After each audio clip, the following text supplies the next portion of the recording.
Hello la troupe. Alors, comment vous allez?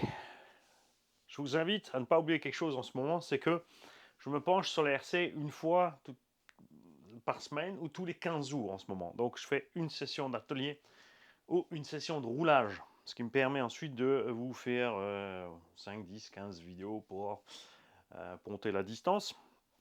Le temps qu'on se revoit, parce que j'ai d'autres choses en cours qui sont plus importantes pour moi. Et on a pu cette fois. Vous avez dû patienter un petit peu puisqu'on a fait l'unbox du Yato, on a fait l'unbox du Big Rock, on a fait l'unbox du Maverick.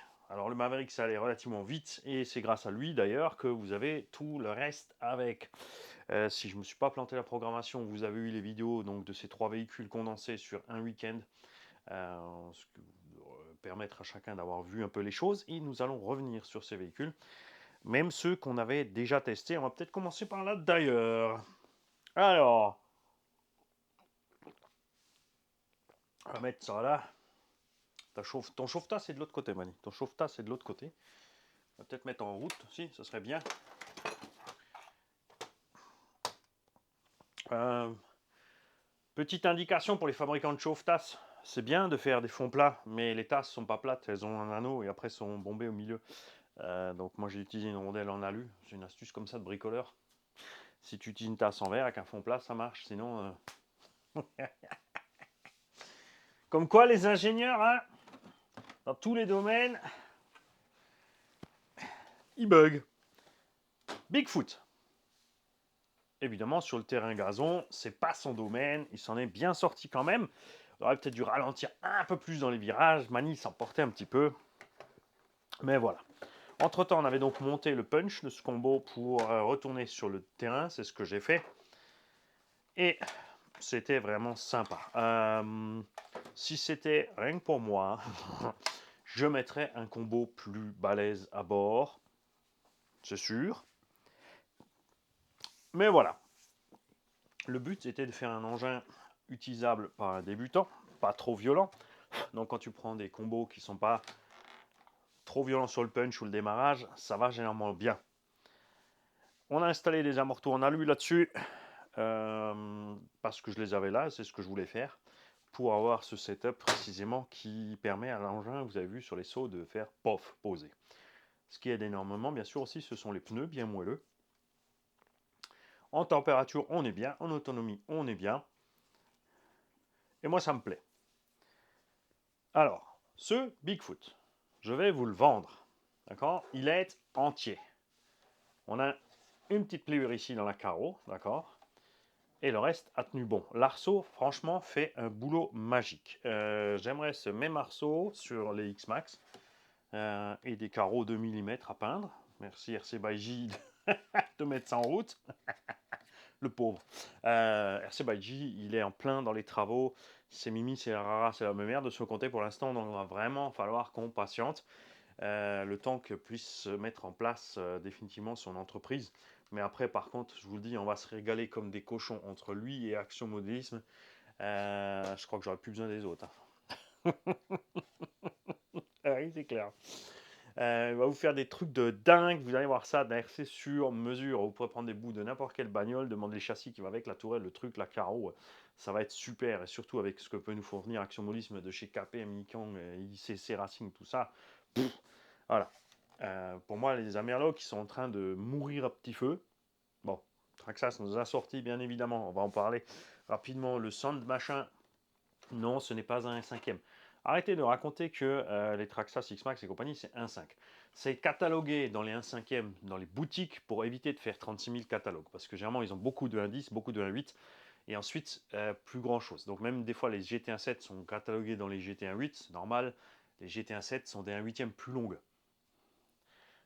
C'est les mêmes bases de châssis, la même largeur de voie, tout, donc c'est compréhensible. Après, il y a des boutiques qui rassemblent un 7, un 6 pour ces raisons-là, parce qu'il y a le Super Rockray, Super Bajaret, le X-Max et le XRT qui sont des 1/6. La classe X chez Traxxas sont des 1/6. Cherchez pas plus loin. Traxxas n'a jamais dit qu'ils vendaient du 1/5. Ils en avaient dans le temps. Ils avaient un véhicule thermique en 2 roues motrices. C'est Jam Jam qui m'a trouvé une photo de ce truc-là. Je l'ai plus sous la main. Jam Jam, si tu l'as sous la main encore, c'est un Jam Jam, c'est Monsieur Archive. catalogue tout. Et voilà. Et moi, j'aurais dû faire la photo d'écran. Je vous jure, les mecs, sur Twitter, ça fait 6 ou 8 mois que je pilonne Traxxas sur toutes les publis.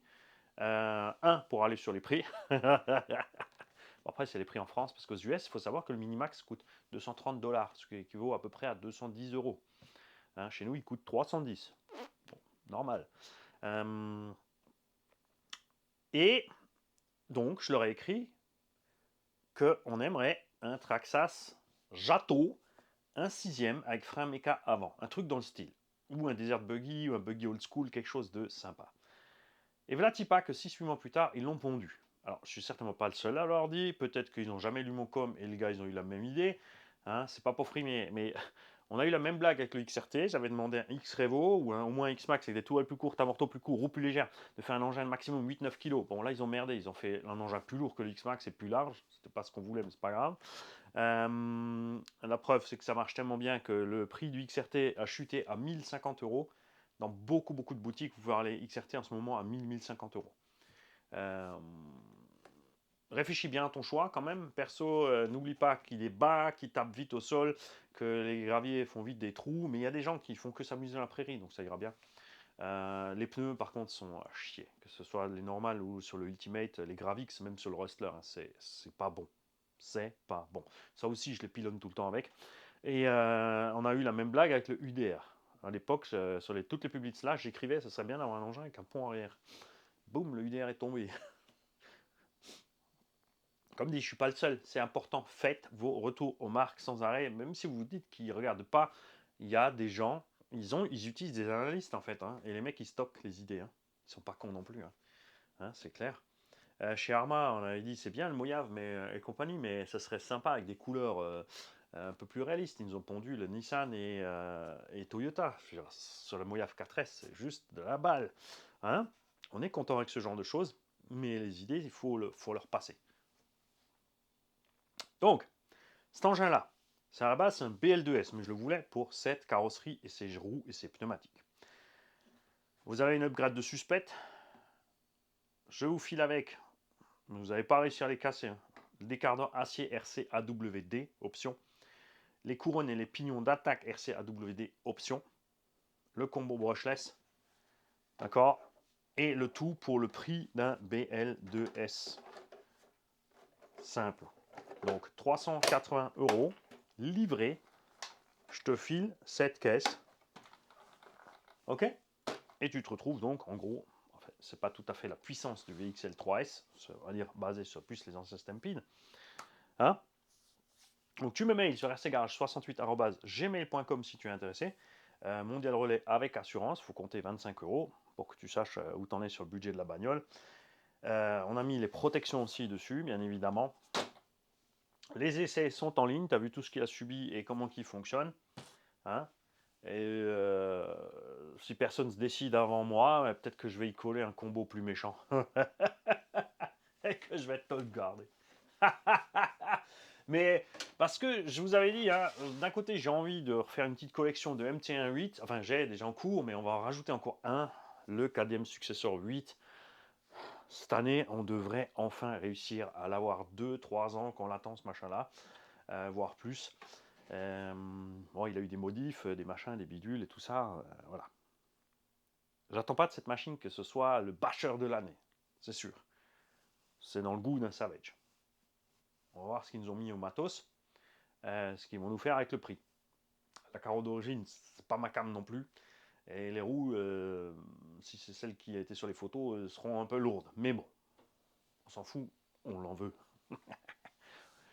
Et donc, je m'étais dit aussi, voilà, on peut faire ça aussi avec les indices, mais finalement les indices, alors c'est bien beau, mais maintenant que j'en ai essayé plein, nouveau des indices, l'hiver ça va parce que l'herbe est morte, là l'herbe commence à pousser et tu te dis, ouais, bah voilà, les 1.8 ça passe crème, le X-Max de toute façon il passe partout, on attend toujours avec impatience des concurrents sérieux au X-Max et ces engins-là, c'est pas la peine de nous dire Arma 8S, on a déjà causé de long en large en travers.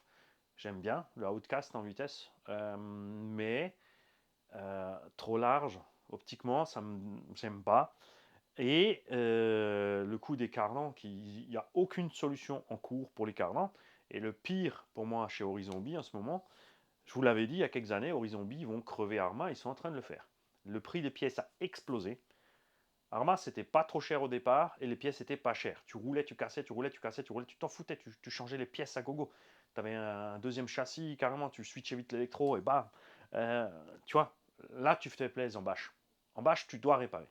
Et maintenant, c'est vrai que les bâcheurs se sont mis en tête, on va faire une engin blindé avec un châssis M2C comme ça qui fait 1 kg, des tourelles de 1 kg aussi, une carreau bâcheur body par-dessus d'1 kg, et on va faire une machine qui casse jamais et qui tient tout. Le problème, c'est que toute cette surcharge pèse sur la transmise, donc c'est le chat qui se mord la queue.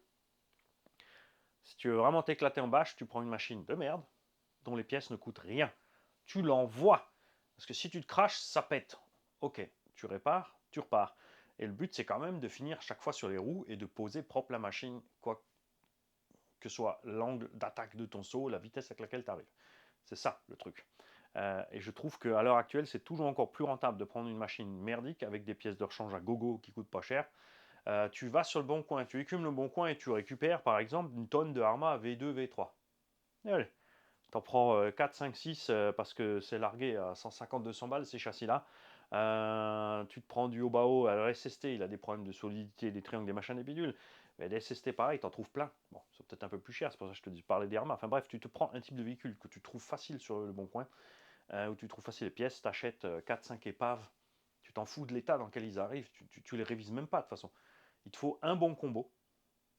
Tu mets ça dans un des engins et tu emmènes le reste sur le terrain et tu envoies, tu répares, tu envoies, tu répares jusqu'à ce que tu ne répares plus. C'est là que tu sais que tu es devenu un bon bâcheur et pas en mettant 3 tonnes de pièces alu qui pèsent une blinde.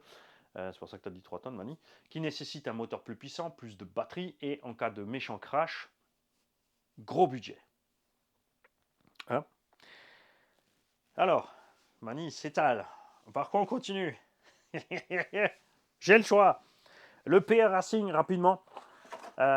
Donc, sur le circuit moquette, vous avez vu, c'est absolument génial. Dans la terre, petit souci, les pneus d'origine, ça s'arrête là. La terre et l'herbe, ces pneus sont trop. Il n'y a plus de place, Mani. Il n'y a plus de place, ok?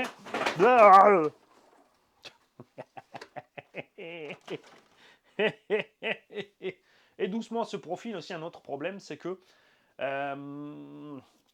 on avait causé un 5e pour 2024, mais en fait,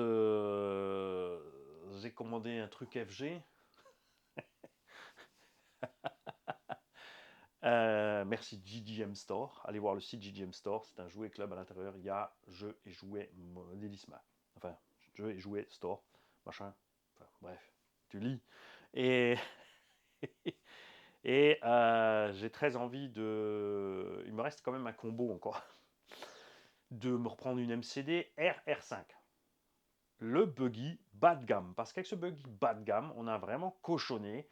Il a eu des dégâts à cause de ça, mais des dégâts minimes. On parle de tiges d'amorto. On a fait un petit coin dans le châssis, mais c'est de bas de gamme. Et puis j'ai roulé ce buggy comme un X-Max. Si je reprends un, je ne le roulerai pas comme un X-Max. Par contre, ça remplacera à merveille tout ce qui est truggy, parce que XRT, Outcast, Crichton, tout ça, non, rien. Ça vaut pas le coup par rapport à ça. Le roller à poil, il vaut 900 balles. Tu as le kit de conversion. Enfin, en gros, tu arrives à 900 balles avec le kit de conversion. Et ensuite, tu mets ton combo. Donc, tu es au prix, tu es aussi dans les mêmes gammes de prix, 1000 à 1200 euros. Et par contre, vraiment, pour se faire plaisir dans la prairie, simple, tranquille, zéro entretien, eh ben, il a tout de bon. Je vais essayer de ne pas garder celle-là chez moi. Elle est à vendre. C'est une full alu, les mecs. Il y a 4000 balles de matos. Le prix de vente, c'est à peine plus que la moitié. Donc, envoyez-moi un mail sur rcgarage68@gmail.com. Et ta vidéo s'étale, Mani. Il va falloir s'arrêter sérieusement, hein, et te concentrer sur les trucs. Et non, on va encore faire un retour sur un. Et on fera les 3 autres sur une autre vidéo. Parce que bon, c'est pas tout ça. Hein. Sinon, vous avez le caca qui sèche au cucu. Et puis vous allez aller au boulot avec les fesses qui grattent et oublier d'avoir torché. Le BSD Racing. Alors celui-là, il nous en a mis plein la vue. Honnêtement. La carreau qu'on pensait qu'elle allait vraiment pas tenir longtemps, exploser très vite, n'a fendu que sa lèvre arrière. C'est tout. Elle a rien d'autre. elle n'a pas plié au coin de benne. Tu vois, la seule déchirure qu'elle a, c'est là derrière, et c'était une gamelle mortelle que j'ai fait dès le départ, qui a pété, il faisait froid, la tourelle arrière, qu'on a réparée provisoire. Cette tourelle provisoire est toujours là. Je ne sais pas comment. J'ai mis 2 vis M3, j'ai percé le tout, j'ai tout mis ensemble avec la colle, il est toujours là. Le seul petit reproche que j'ai pour cette machine, c'est que tu as de la terre qui passe ici au niveau de la transmission dedans. On a mis un petit filet pour ça. Hop, on va ouvrir ensemble. Parce que pour sortir le moteur, tout ce qu'il y a à faire, c'est ça. Ouais, t'as l'impression qu'elle est fixée au sol avec la vis tellement qu'elle est longue. Regarde. Et voilà, le moteur est dehors. Et maintenant, on va voir, il y a des saletés en dessous, mais dans la transmission, effectivement, il y a beaucoup moins juste à cause du petit filet. Donc ça, c'est bon. Parce que là, derrière, nous, on avait un nid de folie. Regarde. Parce que tu vas bien voir. Hop. Il n'y a plus rien dans le truc. Il y a des machins sous le moteur, hein, parce qu'il y a un petit support, il y a un écart ici. Donc il y a de la saleté qui est sous la machine, mais pas dans les pignons ce coup-ci.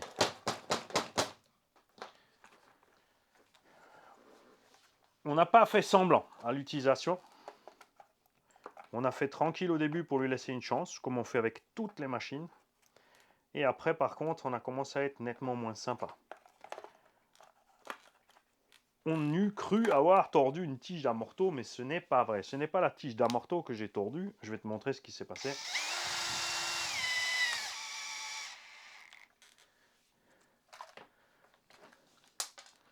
Ok. Ce qui s'est passé, c'est cet axe ici, il est vissé dans le début du triangle, il s'est desserré, et quand l'amorto était ouvert, comme ça, tu vois, il s'écarte. La vis est passée derrière, et l'amorto ne pouvait plus revenir parce qu'il touchait ici. C'est tout ce que cette machine a eu. À aucun moment, rien, absolument rien n'a bloqué la direction. Donc, une pilule pour Arma, bim. Les amortos sont intacts, les triangles, les portes-fusées, les fusées, rien n'a bougé. Tout ce que j'ai fait, perso, c'est assouplir la suspette qui est trop raide sortie de la boîte. Fin de l'histoire. Les chapes n'ont pas bougé. Les sphères en plastique tiennent bon. Tout ce qu'il faut faire après un run comme ça, c'est un petit coup de soufflette ou de pinceau, un petit coup d'huile, basta, c'est reparti. La transmise pour l'instant, rien qui bouge. Je ne vais pas encore vous le laisser parce qu'on a attaqué l'opération kilomètre. Ça veut dire que à chaque fois qu'on sort, on va emmener cette caisse et on va à chaque fois la rouler en fin. Donc tu sais ce que ça veut dire à la fin. M'en fous, ça passe plus. Ah, c'est pas passé. Tu vois ce que je veux dire. Et pour l'instant, c'est sûr que j'ai roulé avec le Big Rock une fois. Alors en dynamique, le Big Rock roule mieux. On a légèrement plus de Vmax avec celui-là à cause des roues plus grandes. Mais le fait qu'il soit plus léger, lui évite toute la surchauffe dont souffre le Big Rock. Donc, s'il survit à l'opération kilomètre, eh ben, bye bye Arma. Parce que là, ils sont allés trop loin. Les engins sont devenus trop lourds et les combos sont devenus trop pourris. C'est pas qu'ils sont pourris, c'est des bons combos. Le problème, c'est le poids. Si ce même combo avait été monté dans un engin de 3 kg, merveille. Mais dans un engin de 4 kg, non. Les 85 ampères du Vario ne suffisent pas. La vidéo du Big Rock, vous allez voir, elle est déjà en ligne à l'heure où je te parle, hein, normalement. J'ai fait 8 minutes par 15 degrés dehors avec du vent et la bécane a surchauffé. Déjà parce que c'est bien de protéger l'intérieur, mais s'il n'y a plus d'air qui passe, tu surchauffes. Donc il faut prévoir quelque chose pour le ventilo. Ça a été super bien fait sur le Mouillave 4S, sur la gamme 3S. Ils ont clairement merdé l'entrée d'air pour le Vario. Et la surcharge du matos, c'est naze. Donc le problème de ce Big Rock 3S à l'heure actuelle, en fait de la gamme Arma 3S, quand ce granit ça va mieux, il y a un poil plus léger sous le typhon, ça ne devrait même pas poser de problème. C'est que tu payes ta caisse, elle est pas chère par rapport aux concurrents. Hein, alors, Traxxas, tu vois. Les BSD Racing qu'on trouve chez nous en Europe sont vendus quasiment au même prix que les Arma. Hein. Et ces Arma donc ont ce gros problème que Vario récepteur. Donc tu es obligé d'acheter une radio. Alors ça te dire, tu peux acheter un récepteur à part. Le récepteur coûte 35 balles. Pour 35 balles, c'est 8 € de plus qu'une Dumbo RC X4. Donc moi, je vais acheter une Dumbo RC X4. certainement pas un récepteur horizon mage. Ensuite, je vais y mettre un combo plutôt surpasse, parce qu'ils font les petits combos complets. Je préfère les Hobbying Quick Run G2, d'un autre côté, dans le combo complet en 4S, avec un 36, 70 à 74. Les KV, tu mets ce que tu veux. Si tu veux rouler en 3S, tu restes sur les 2007, 3100. Si tu veux rouler en 4, je dis si tu roules en 3, si tu roules en 4, tu peux descendre un petit peu. C'est simple, tu fais ton calcul. À quelle vitesse tourne ton moteur en 3S? Tu restes sur une base de S. Donc, le moteur 3000 kV, en gros, c'est un 3100. Donc, 3000 x 3, ça fait 9000 tours, en gros. Et si tu passes en 4S, tu peux donc, pour 9000 tours, avoir un 2300, 2400. Si tu prends un 2005, tu as 10 000. Donc, tu auras même un peu plus de Vmax avec le même pignon et ta 4S, mais tu n'auras plus de problème de chauffe. Par contre, combo et radio, même si tu prends du pas cher, c'est 100 balles d'upgrade. Donc, ton Arma 3S, et je te conseille vraiment de le passer en 4 vu son poids, il va passer de 400 € à 500. Et là, tu peux te dire, bah, je peux acheter un Stampede VXL HD. Il est un peu plus haut, passera mieux dans le tout-terrain, sera peut-être un peu plus dur à conduire pour ceux qui ne savent pas rouler en MT. Mais voilà, après, c'est dommage parce qu'on adore la solidité de ces Arma, on adore le look. Le granit, je suis toujours un grand fan. Mais on en revient à ce que je t'ai dit tout à l'heure pour les 1/5e. Le prix des pièces Arma, merci au Zombie, ça ne va plus du tout. Un diff de Arma 3S coûte le prix d'un diff de X-Max. Il y a problème, pas trop. Ok? Là, je vous invite avec moi, enfin moi je vais le faire tout à l'heure, à aller voir un peu le prix des pièces, la dispo des pièces pour ces engins BSD Racing. Je rappelle qu'il y a 5 rebadgers. BSD, mais tu ne trouves pas sous BSD eux-mêmes. Ça va venir certainement au bout d'un moment. T2M. Red 4, mon préféré, niveau look, niveau équipement électrique. 4S dans le Red 4, moins de kV. Mais le temps qu'il soit arrivé en France, il est plus cher que cela. Et ensuite, il y en a 6. Il y a 3 rebadgers dispo que en Angleterre. Ça, j'ai pas compris le beans. Il y a 3 qui rebadgent que en Angleterre. On ne peut pas l'avoir chez nous. Alors, il y a Actionmobilisme qui peut peut-être avoir un des 3 badgers. Parce qu'il m'avait posé la question, il me semble, Stéphane. Mais on voulait être sûr d'abord que le matos tienne le coup. Parce que franchement, si on n'était pas sûr que le matos tienne le coup, Stéphane, il n'aime pas vendre des machines pas solides. Ça, c'est un truc qu'il a horreur. Donc, il préfère laisser passer le truc ou attendre un peu pour être sûr que le matos est bon. Et ça, c'est quelque chose que j'aime beaucoup. Même chose ici. Cette machine, on l'a eue par Jouet Club Sirens. Le patron, Sébastien, m'a dit écoute, je lui ai dit j'achète la caisse, hein. Donc il m'a dit t'es sûr ton coup? J'ai dit oui. J'ai dit en plus comme ça on va pouvoir voir ce qu'elle tient. Parce que ce qu'il voulait surtout c'est avoir un retour. Parce que lui, quand les clients arrivent, il pourra leur dire voilà écoute, il y a un gars là, il a fait les vidéos, il a fait n'importe quoi avec, il faut pas rouler comme ça avec, mais elle n'a pas cassé. Parce qu'on a fait du passage en étoile, du saut devant, derrière, machin bidule. Et là je te le dis tout de suite, à l'heure actuelle elle est dans les 380 €. Donc on est dans la gamme de prix des Arma, c'est sûr. Mais là, tout de suite, tu me demandes, tu prends les nouveaux Arma 3S ou tu prends le BSD Racing. Honnêtement, si on parle de l'Anthrax long, je vais te prendre le BSD. Je vais prendre cette caisse plutôt que les Arma 3S là tout de suite. En attendant qu'ils aient réglé leur problème de vario. Et ça, c'est un problème qui me saoule depuis aussi un sacré moment chez Horizon, vous avez vu. Les acheteurs, chaque fois, d'une première série qui sort, sont les idiots du village. Parce que chaque fois, il y a des bugs. Ça loupe pas. Hein. Alors, tu vois, les 3S V1, il y avait des petits bugs de suspension, machin, ça allait bien. V2 un peu mieux. V3, super. Les V3 étaient super. Et tout d'un coup, ils ont pondu donc cette nouvelle version avec le diff central, mais ils ont décidé de downgrader l'électronique.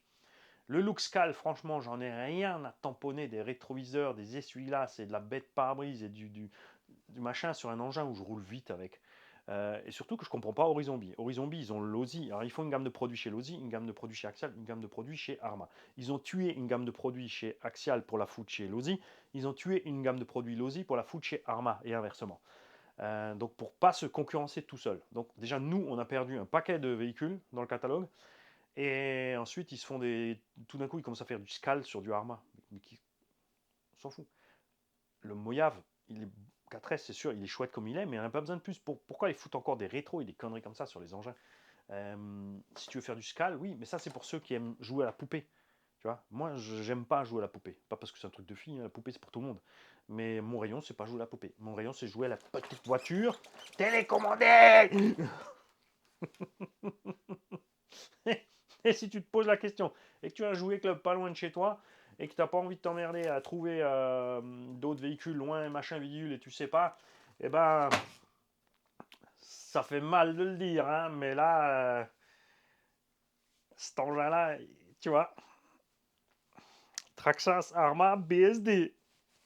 Ouh, ça fait mal, ça. Mais c'est bien fait pour les Amerlocs parce qu'ils ont une trop grande gueule depuis trop longtemps. Ils se basent sur leur réputation à donf, à donf, à donf. Et à un moment, bah, tu payes le tarif. Et le tarif, c'est que les Chinois, ben, ils arrivent. Eh ouais.